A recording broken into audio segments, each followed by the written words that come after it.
अभी तक हमने हाइड्रोजन को सॉल्व किया हुआ है कॉलम पोटेंशियल के लिए, और ये हमने काम किया था 4th चैप्टर में। इस चैप्टर में अभी तक हम फाइन स्ट्रक्चर जो करेक्शन है वो फाइंड आउट कर चुके हैं।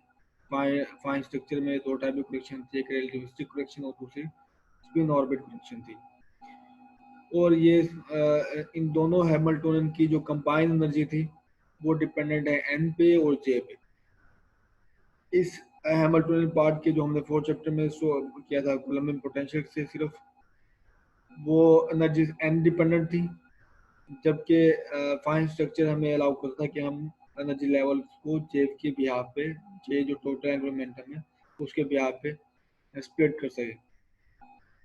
लेकिन हमने देखा था कि ये फाइन स्ट्रक्चर करेक्शन इंक्लूड करने के बाद भी डिजनरेसी एग्जिस्ट करती है। ठीक है, तो एक तो डिजनरेसी जे की हमारे पास अलाउड एम जे वैल्यू होती है हमारे जे से लेके प्लस जे तक, 2j+1 वैल्यूज होती है। ये डिजनरेसी फिर स्पिन की वजह से डिजनरेसी है। ठीक है, तो ये डिजनरेसी को हम लिफ्ट कर सकते हैं ज़ीमान इफेक्ट से। इस केस में हमारे पास जो गुड स्टेट थी वो डिपेंड थी जे, एल, एस और एम जे पे। ठीक है, हमने देखा था जो टोटल एंगुलर मोमेंटम है वो कंजर्व है, जबकि इंडिविजुअल एल और एस कंजर्व नहीं है। ज़ीमान इफेक्ट हम कहते हैं अगर आप एक एटम को एक्सटर्नल मैग्नेटिक फील्ड में रख दें तो उसकी जो एनर्जी लेवल्स हैं वो शिफ्ट हो जाते हैं।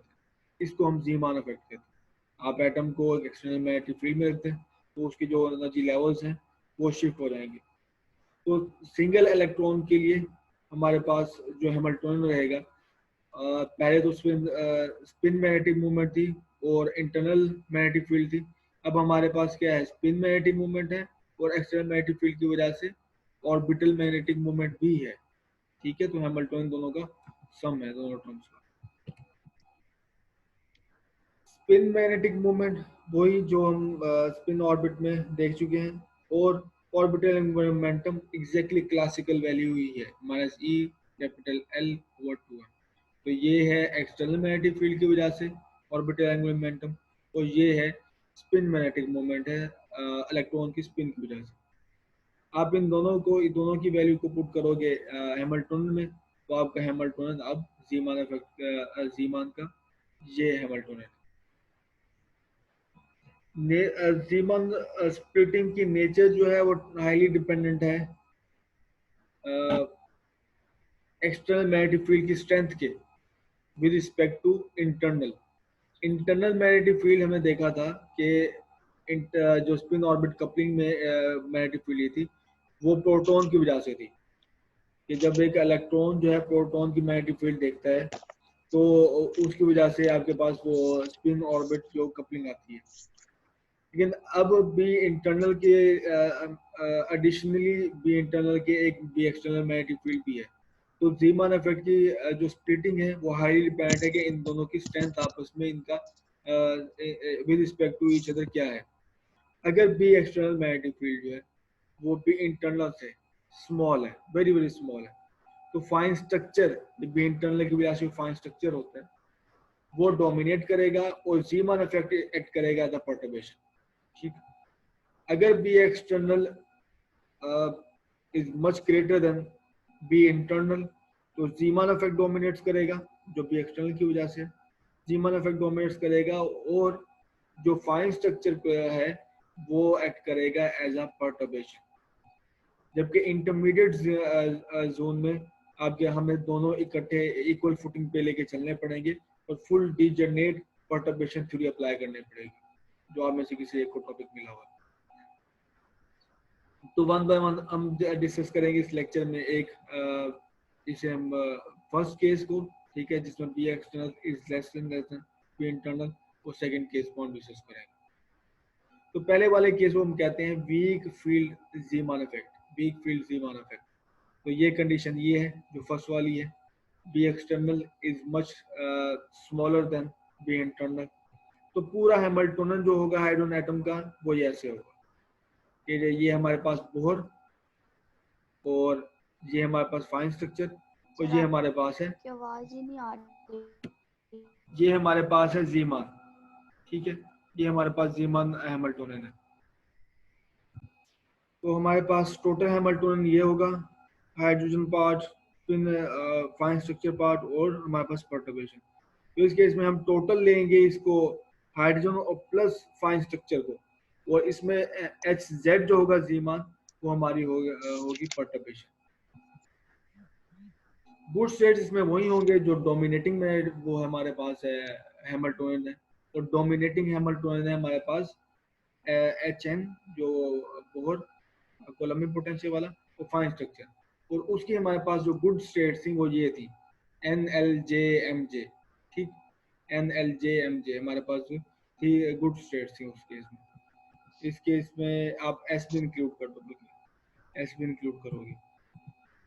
एन एल जे एम जे हमारे पास जो गुड स्टेट थी, और जबकि एम एस और एम एल गुड स्टेट नहीं थी, क्योंकि स्पिन जो एस और कैपिटल एल इंडिविजुअली कंजर्व नहीं है।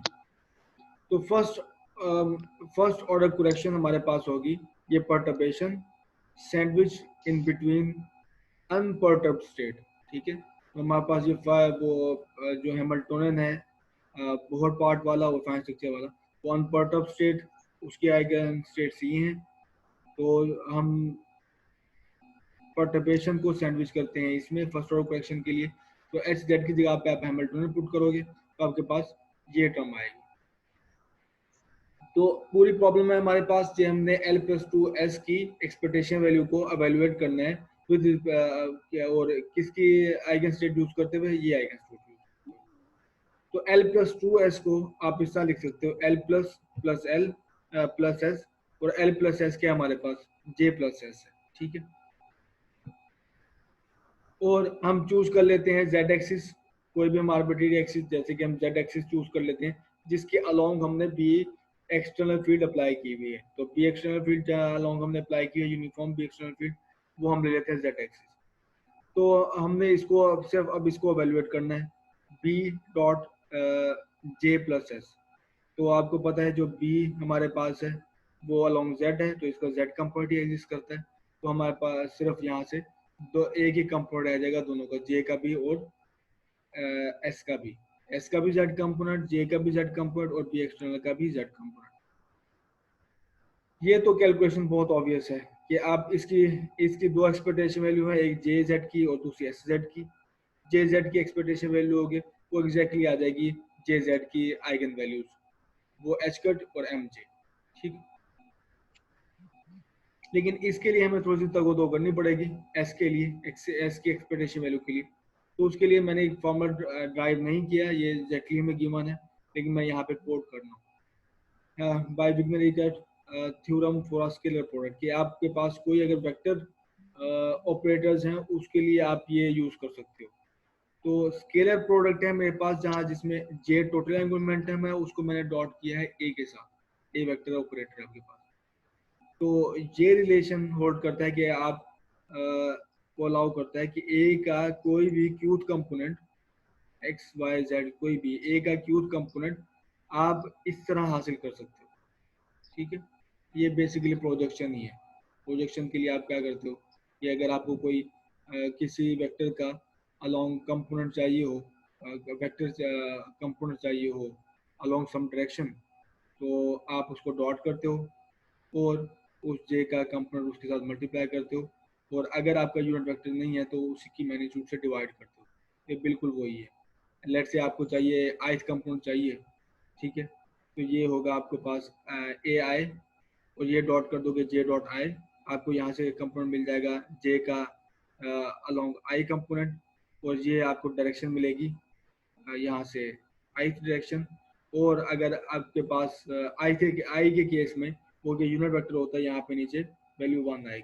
लेकिन अगर वो आई यूनिट वेक्टर नहीं है जिसे हम डॉट कर रहे हैं, तो आप उसको मैग्नीट्यूड भी नीचे मल्टीप्लाई करनी पड़ेगी।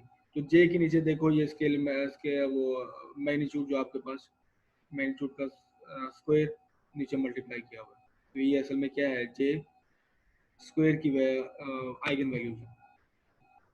और जे एम इस केस में ज्वाइंट आइगन स्टेट्स हैं, जे स्क्वायर की, एस स्क्वायर की, एस स्क्वायर और जे जे जेड की। तो हमारे केस में L is equal to j minus s, मैं इसको रीअरेंज किया जे प्लस एस को, j is equal to l plus s को, तो इसको आप स्क्वायर लो, एल स्क्वायर हो जाएगा j square a square plus b square minus 2ab। इसको हम अगर रीअरेंज करें, -2j प्लस डॉट एस को उस तरफ ले जाए, एल स्क्वायर को उस तरफ ले जाए, 2 को डिवाइड कर दें, तो आपके पास जो ए डॉट एस आ जाएगा जे ऑपरेटर। तो अब मैं एवेल्युएट कर सकता हूँ ये वाला पार्ट, ठीक है, एस जेड की एक्सपेक्टेशन वैल्यू। तो मैं यही एस जेड की एक्सपेक्टेशन वैल्यू ले रहा हूँ। तो इस थ्योरम के मुताबिक यहाँ मैं सैंडविच करूँगा एस जेड, तो यहाँ पे जे डॉट एस जेड आ जाएगा और यहाँ पे जे जेड आ जाएगा। तो ये रहा एस जेड और आइगन स्टेट हमारे पास है n L J M j, j dot s और ये आपके पास j z. J dot s की मैंने वैल्यू यहाँ पे देखी हुई है, j dot s is equal to s dot j ही है। तो यहाँ से मैं इसकी ये वैल्यूज पुट कर दूंगा। जे डॉट एस की जगह पे आएगा 1/2 into j square plus s square minus l square. तो यहाँ पे आप सैंडविच करोगे, आपको पता है कि ये किसकी, ये इन्हीं ऑपरेटर की तो आइगन स्टेट्स हैं जो मैंने शो की है आपको। तो जे स्क्वेयर की आइगन स्टेट्स है, इसकी आइगन वैल्यू आ जाएगी एस का स्क्वेयर जे इंटू जे प्लस 1। एस स्क्वेयर की आइगन स्टेट है, एस स्क्वेयर की आइगन वैल्यू आ जाएंगी प्लस एच का square S into S plus 1 और माइनस एल स्क्वेयर की आइगन स्टेट्स आ जाएंगी। और जे जेड की आइगन स्टेट हम देख ही चुके हैं और वैसे भी ये जे जेड इसकी आइगन स्टेट है, तो इसकी जगह पे आ जाएगी एच कट एम जे। ठीक, तो टोटल हमारे पास जो एक्सपेक्टेशन वैल्यू है वो हमारे पास l plus two s is equal to j plus s है, जिसमें जे की हमारे पास हमने इसको, बल्कि इसको बेहतर है कि इस तरह J L J Z L Z S z और ये जे जेड एस जेड। ठीक, तो ये हमारे पास एक्सपेक्टेशन वैल्यू हमने एवेल्युएट की, ये हमारे पास जे पार्ट और ये हमारे पास टोटल स्पिन के एक्सपेक्टेशन वैल्यू वाला पार्ट। तो एच कट एम जे इन दोनों में कॉमन ले लो आपके पास आप, और ये जो फैक्टर है ये जिसमें जे भी अपेयर हो रहा है, स्मॉल एल भी अपेयर हो रहा है, और एस की जगह पे मैंने स्पिन की वैल्यू पुट कर दी है, एस इज इक्वल टू 1/2। ठीक है, एस की जगह पे मैंने उसकी वैल्यू पुट कर दी है और वो आपको पास आ जाएगा 3/4। तो बाकी रह गया जे वाली टर्म्स और एल वाली टर्म। इस पूरे जो स्क्वायर ब्रैकेट्स में टर्म लिखी हुई है इसको हम कहते हैं जी फैक्टर। ठीक है, लॉन्डे जी फैक्टर। तो जी फैक्टर में हमारे पास जे और एल है कि स्पेसिफिक वैल्यू जे और स्पेसिफिक जे की वैल्यू के लिए और एल की वैल्यू के लिए हमें जी फैक्टर कैलकुलेट कर सकते हैं, वो आपके पास एक नंबर ही होगा। ठीक,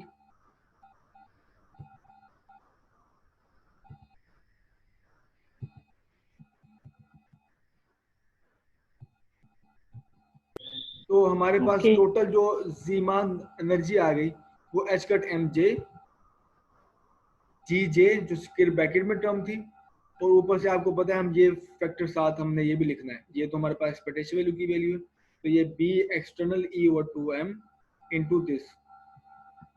ठीक है, तो ये हमारे पास आ गया ये G factor H cut M J जो साथ मल्टीप्लाई हो रहा है, और ये ऊपर से हमारे पास e B external over 2m।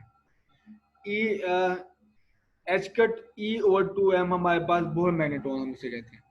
ये हमारे पास एक नंबर है, ये आपको पता है ये जो टोटल है ये एक नंबर ही है। ई की वैल्यू है 1.6 मल्टीप्लाई 10⁻19, 2m इलेक्ट्रॉन का मास है। जी जो एच कट है उसकी भी वैल्यू फिक्स है प्लांक्स कांस्टेंट से। तो ये हमारे पास है बोहर मैग्नेट्रॉन। तो बोहर मैग्नेट्रॉन के साथ आपके पास जो करेक्शन होगी जीमान में वो ये है, और यहाँ से आप वाज़ेह तौर पे देख सकते हैं कि जो जीमान एनर्जी करेक्शन है फर्स्ट ऑर्डर वो डायरेक्टली प्रोपोर्शनल है एम जे के।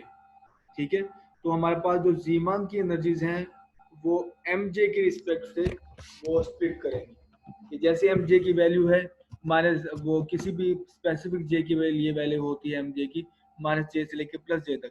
तो एम जे की जी वैल्यू जैसे कम ज़्यादा होगी वैसे हमारी एनर्जी स्प्लिट होती चली जाएगी।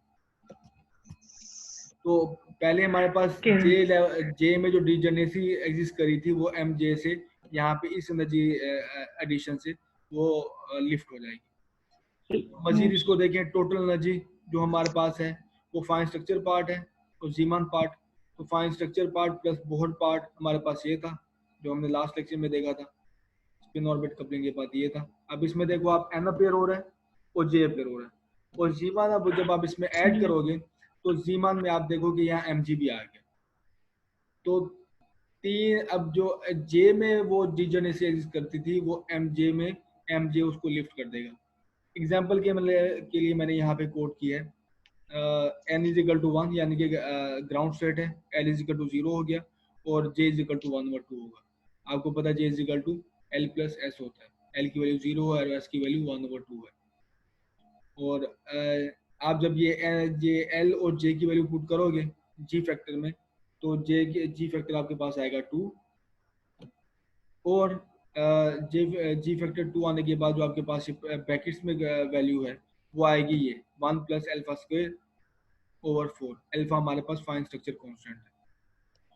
प्लस माइनस जो अपेयर होगा वो यहाँ से पेयर होगा, ये जी जे 2 बी एक्सटर्नल हमारे पास और एम जे हमारे पास एक 1/2 आएगा क्योंकि जे की वैल्यू क्या है 1/2। तो एम जे रन होगा -1/2 से 1/2 तक। तो दो ही वैल्यू पॉसिबल है।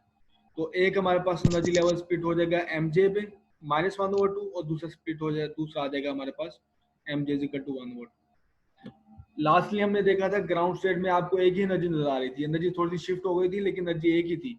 वो थी यानी कि वो बता रहा था आपके पास जो स्पिन का जो जेड कंपोनेंट है -12 और +12 दोनों की एनर्जी बराबर है। लेकिन इस केस में जीमान करेक्शन ऐड करने के बाद उन्हें दोनों को अलग दिखा दिया, स्प्लिट कर दिया एनर्जी लेवल।